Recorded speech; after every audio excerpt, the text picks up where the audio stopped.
Well, Iman, as you said, quite a tragedy for this family. Now, just to take us back to that Saturday morning, 2 a.m., and what exactly unfolded in this homestead. Now, also, just to keep in mind that this is not the only household that was gunned down. We saw several just houses down the street, actually.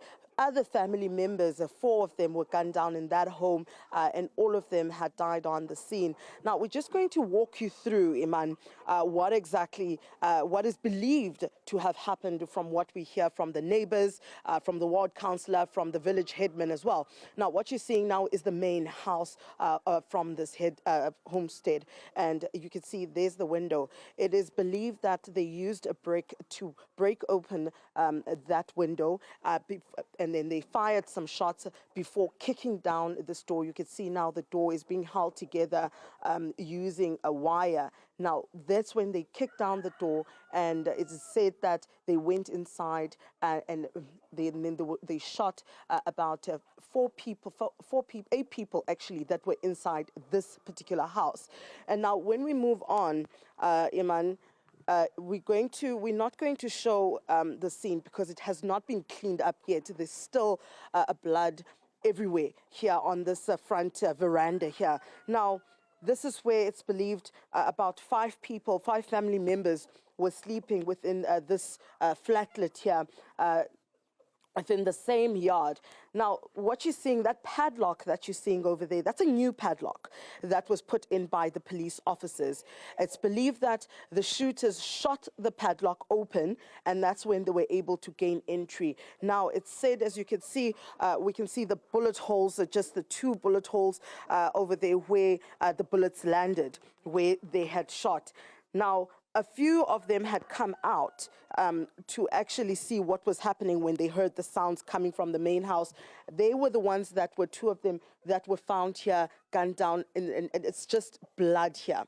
And then they went inside the several rooms that you're seeing here, and that's when they finished off the last members of the family. Of course, the one who had survived then, unfortunately, passed away yesterday, making that 18 people from this entire family being wiped out. Now, talking about the 2-month-old that had survived, Iman, you could just imagine the mother didn't really throw herself onto the baby, but fell on top of the baby because she was shot. You can just imagine full force of a human adult on top of a 2-month-old baby. And now it's said that the baby had cried to a point where it couldn't even cry anymore. That's when he was found in the morning by the neighbors that were here that came to see what was happening and was then rushed off to hospital. But now the baby is in stable condition. But what the main issue and priority now is to where to for this 2-month-old that has been left an orphan, because both the mother and the father were tragically gunned down here. Now, what had happened was this entire family, this is the main homestead, what us Xhosas would refer to as Ukaya Kulu for the entire family. Now, the entire family had come to congregate here because they were supposed to move to another village, which is over on the top of Ntabankulu, Emantlaneni. That's where then they were going to, for a ceremony, Yokukhululisila, meaning it's the end of the mourning period. So there's a ceremony that's done when the mourning period is over. And the person that had died is actually a member of this particular family. She was also gunned down a year ago in the village that she's currently residing in. And there's been a lot of asks and conversations about whether are these all relatives, and we can confirm these are all relatives from the same household, Iman. It's just a matter of when people go and marry into different families, but this entire family, it's one family. Now, we're going to bring in the headman here from the village, Tata Sibongiseni. If you could just come, Tata. Tata, ubhlungu lo mbono sowubona apha. Lento yenzeke apha, lo mbono sowubone apha, and nomama walapha ushiye nje insana zakhe ezine ngoku ezingaphangeliyo nophangela. Imeko injani ke ngoku ekuhlaleni ngabantu? Ibhlungu kakhulu ukuthi sonke msasasi. Kangangoba ifamba impazamo bokushiya insana ezine, akho insana ezine. Zimbini kuphela ngabazukulwana bakhe, babili kuba bebengekho apha. Nezinkukhu zibona abaphandle. negazi kuphela into eshiyeke kulo mzi njengibona kuvalwe ngocingo ngohlobo uphelile lo mzi ibuhlungu kakhulu ukuthi sonke sigule ngabantu bokuhlala kangiba ukuhamba la phambili nje ndiyacela wonke umuntu apha umuntu onsundu xa ibona lo esehlo sinje angasike sisebenzana amapolisa noba loluphi ulwazi analo noma luncinci kangakanani abomthetho sibasondeze kubuhlungu kuba ke ngokuthi ngabazi sithatha izikrweqe kodwa kukho ke basazi ba sothi sikhangela abantu. Tata, ezi zinto siyazibona zenzeka kwezilali.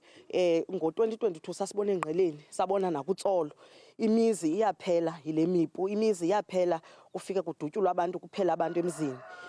Kule ilali ke ngokule yakho ilali.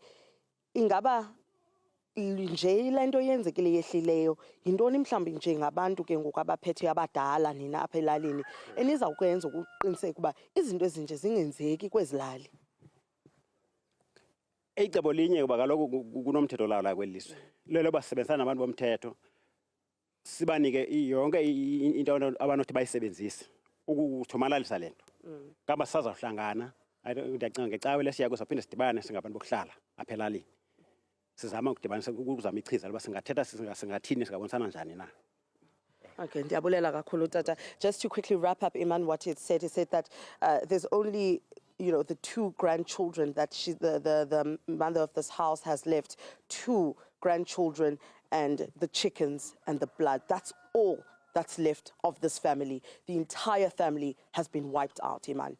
And also he says that he's pleading with the public or anyone else that has knowledge of what had happened here or have any sort of leads to actually report this to the police. He says also as a community they're going to gather together and see a way forward because most of them now, I mean, you have the neighbors tending to the chickens because there's nothing else, there's no one that's going to look after this house now and also after the chickens that have been left behind. But we will continue, of course, giving you updates from the ground here.